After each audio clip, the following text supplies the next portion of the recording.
Thank you. Thank you, Sandra, for that kind introduction. Buenas tardes. And it's a wonderful, warm welcome that I have received here in Chile. It's truly been overwhelming. I don't find that every place I go, so thank you. President Piñera and Foreign Minister Ampuero have demonstrated again this morning that the U.S.-Chilean relationship is strong and getting even stronger today. Today, we had the opportunity to build on the meeting that President Trump had with President Piñera in the White House in this past September. And I was with President Trump right before I got on the plane to come here. And he sends his warm regards to President Piñera and all of you here in Chile. I also want to acknowledge my counterpart, Foreign Minister.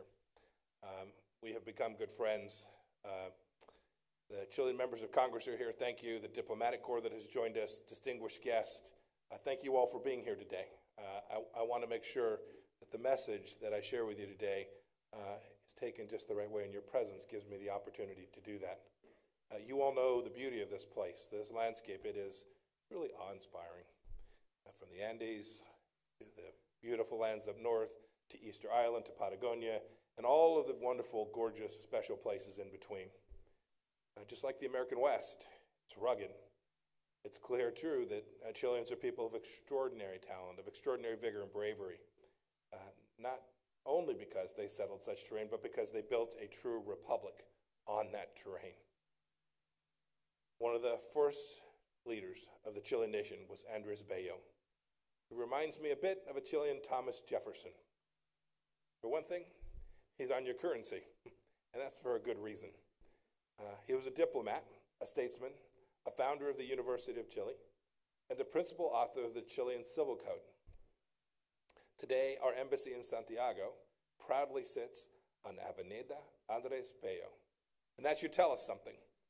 We're now at a moment in history where the proximity, that connection, it resonates more than ever before and actually has boundless potential to continue to increase.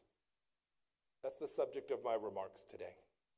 The Trump administration believes that our two nations and the rest of the Americas have an incredible opportunity, the chance truly to cement a future of democracy, prosperity for all of the people of all of this hemisphere. It's not an impossible dream, although a few years ago we might not have believed it. Today we all can. Nor is it a foregone conclusion that it will take place. We'll have work to do. But the chance is ours collectively to seize or to squander. You know, over 100 years ago, former Secretary of State Elihu Root paid a visit to Chile.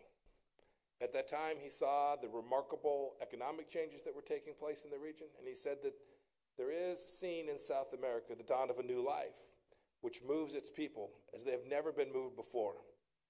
He called it a great awakening. Today, I am convinced there is another great awakening.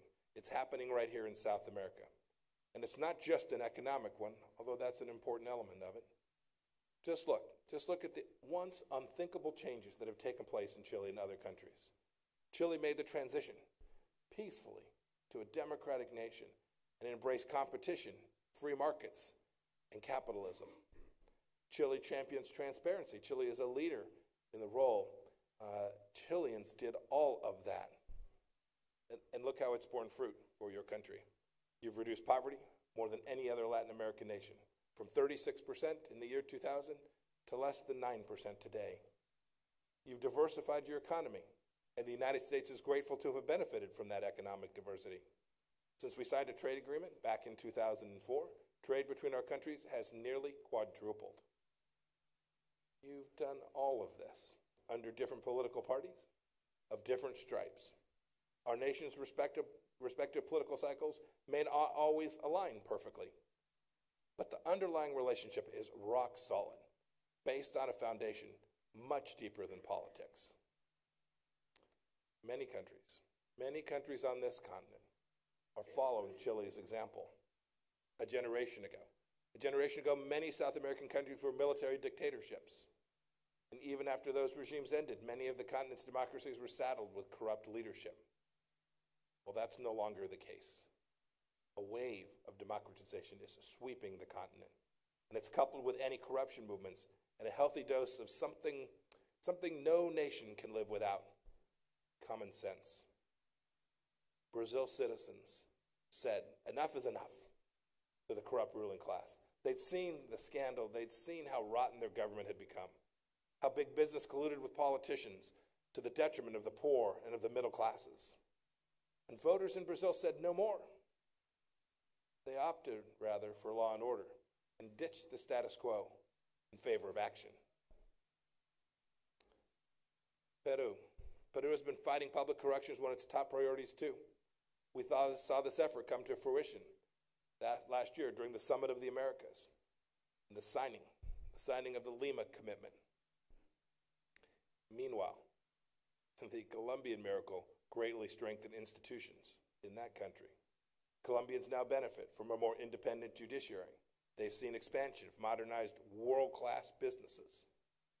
And next door, in Ecuador, President Moreno has removed restrictions on freedom of the press and welcomed a new national dialogue. And finally, in Argentina, Argentina has decided that old models aren't delivering. Those solutions no longer work. It's not what they're looking for.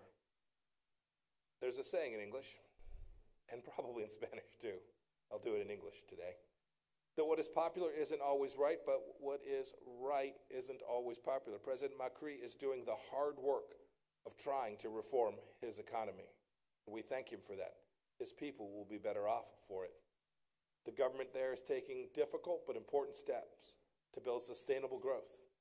It's a tough road to walk, and it's not without peril. It's also not without results. Argentina has returned to global credit markets recently for the first time in 15 years. This is how prosperity is built. It's how democracies are strengthened.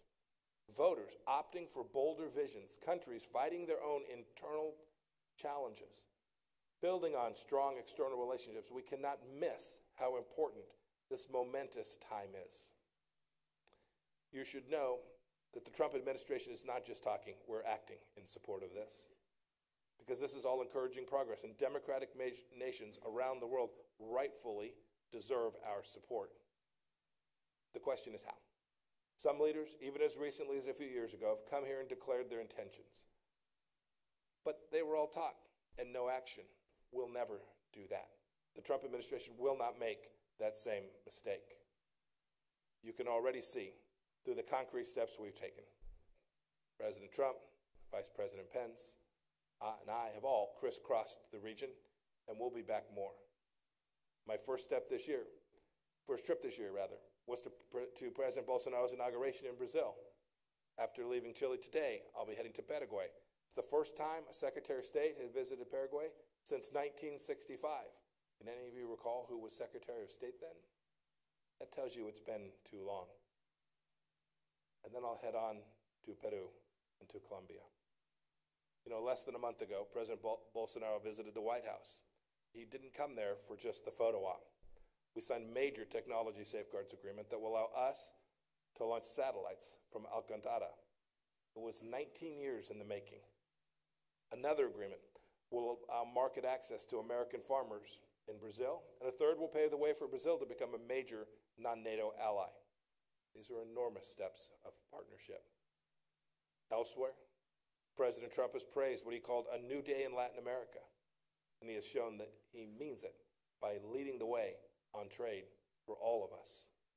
The United States, Mexico, Canada agreement was signed in Buenos Aires, a major signal to the region that's home to 12 of the 20 countries which the U.S. enjoys free trade agreements. Meanwhile, the administration's America Crece program, launched in 2018, will increase trade and investment in energy and infrastructure. It's removing legal barriers and all the barriers to greater investment between our two countries.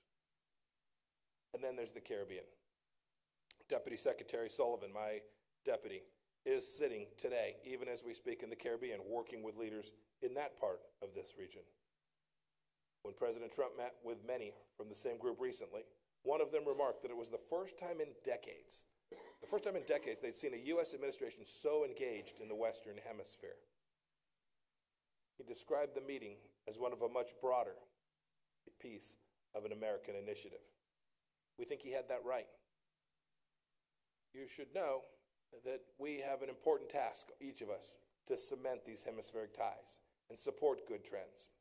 Because when we don't, there's always the risk that some other nation, some other purported friend will attempt to fill the vacuum, to fill the void. If you've been listening recently, you've watched the Trump administration speak quite a bit about the risks that China presents. Make no mistake, China is an important trade partner for Chile, for the United States as well. President Trump's been working hard to make sure our trade with China is fair and reciprocal. But you should know there is a problem. The problem, though, is when China does business in places like Latin America, it often injects corrosive capital into the economic bloodstream, giving life to corruption and eroding good governance. You saw this quite clearly here in the region at the Coca-Cola Sinclair Dam in the jungles of Ecuador, Finland, and built by China under a previous administration. The dam was supposed to solve Ecuador's energy needs and help save the country and keep them out of poverty. But of course, we know how this story ends. The dam now runs to half capacity. The steel used to make it is full of cracks, and there are accidents. Nearly every top official that was involved in the dam's construction is either imprisoned or sentenced on bribery charges. The project included over $19 billion in Chinese loans as collateral. China, in exchange, received 80% of Ecuador's oil at a discount and then resold that oil to make a profit. This does not seem like a reliable partner to me. I am confident that it does not seem like a reliable partner to you either. It was the Ecuadorian energy minister who put it quite bluntly. He said, quote, "The strategy of China is clear. They take economic control of countries. We're glad. Indeed, we're thrilled. The President Moreno's administration has taken swift action to convict those responsible for doing so much harm to their own people."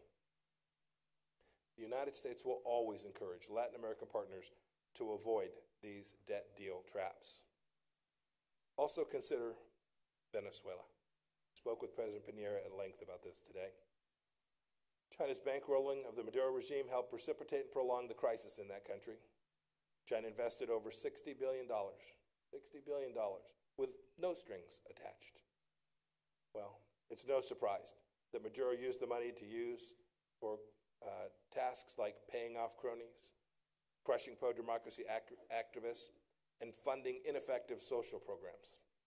And you all know, better than anyone America could know, the crushing, devastating results of that. I think there's a lesson to be learned for all of us. China and others are being hypocritical, calling for non-intervention in Venezuela's affairs. Their own financial interventions have helped destroy that country. And speaking of hypocritical advocates for non-intervention in Latin America, we need to worry about the Russians too. Venezuela, Latin Americans should be worried. Flying in troops and opening a training center in Venezuela are obvious provocations. We shouldn't stand for Russia escalating an already very precarious situation in that country. Russia, as everyone in this room knows, has long-standing ties to authoritarian leaders in Cuba and in Nicaragua. It sells arms. It propagates lies. It disseminates all types of propaganda in those countries. In Nicaragua, Russia has opened a police training center and a satellite compound near the capital.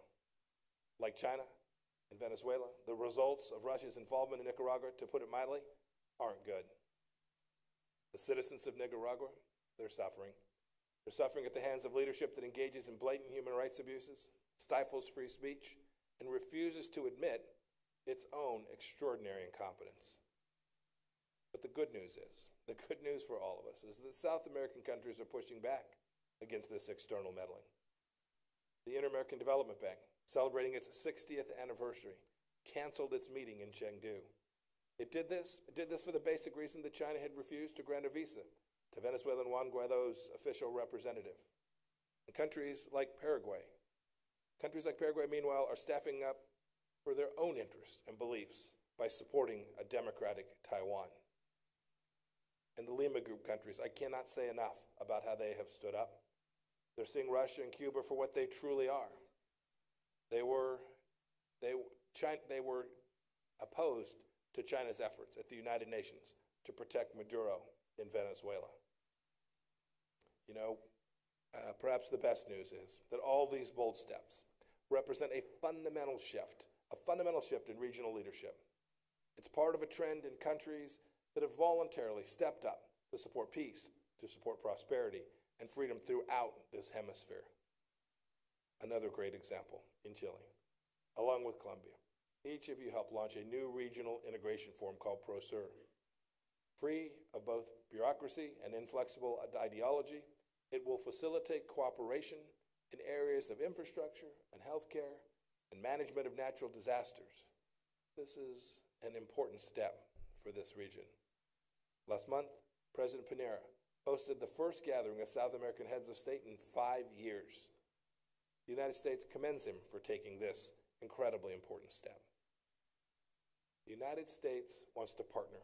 It wants to partner as this region takes every major step, especially those that are particularly difficult. Together, that's what we're doing in Venezuela. A coalition, a broad coalition of now 54 nations supports the peaceful, constitutional transition of power inside of that country. In the days ahead, the United States and all of its Latin American partners will continue to work together to coordinate humanitarian help in places like Cúcuta, Colombia, where I'll be heading in just a couple of days. You should know, too, that the island of Curacao has stepped up, permitted us to provide humanitarian assistance from that location as well. And we'll convene a ministerial in Peru focused on the healthcare needs of those who have been displaced from Venezuela. And make no mistake about it, the United States and all of these coalition partners will continue to isolate Maduro. So far, the United States has revoked the visas of 718 of Maduro's henchmen and has issued sanctions on over 150 individuals and entities. In fact, just this morning, just today, the Treasury Department designated 4 additional companies, along with 9 more ships that operate in the Venezuelan oil sector, including some that transport oil to Cuba. And this week, the Organization of American States voted to give Juan Guaido's ambassador a seat at the table. This is unheard of, and this is good news. The United States and each of its partners has to do its part. And you should know we will continue to do our part. To close, I want to reiterate my central message from this afternoon. On this continent, the United States is showing up as never before, reminding our friends of how much we have in common, of how much our interests align, and how much we love you. We've entered a new era as governments across the region are shrugging off failed socialist models, plucking out the thorns of corruption, and creating dynamic economic systems with real and true reforms that will be lasting, that will benefit your children and your grandchildren. With this new strength and with this new vigor comes robust regional leadership. South America has truly become more clear-eyed and more wary of its pretended friends. China, Russia, they're showing up at the doorstep. But once they enter the house, we know the debt traps, they will use debt traps, they will disregard rules, and they will spread disorder in your home. Thankfully, you all, South America, is not buying it. You should know that the United States will stand behind you. I'll bring you all back now for just a moment to what happened in this country 9 years ago. The world's attention was fixed on the San Jose mining accident. All of us remember it. I mentioned it to my son last night. He remembers it well. Despite being 700 meters below the earth, the famous 33 created their own miniature democracy. It was the shift manager, the last man pulled out of the mine, who the other miners credited with help keeping order so that they could all survive. The world was amazed. The world wondered how they had all prevailed. Luis said simply, "You just have to speak the truth and believe in democracy." Like his countryman, Andres Bello, he is a Chilean statesman of our time. The United States looks to these examples and wants our country's ties to continue to grow deeper. We now know it can happen and how it can happen. Please, now is not the time to lean back into the past, but rather avoid strongman saviors and socialist models. No, now is the time to come together like the miners did in San Jose. Now is the time to move forward together for the good of us all. Thank you, and may God bless you.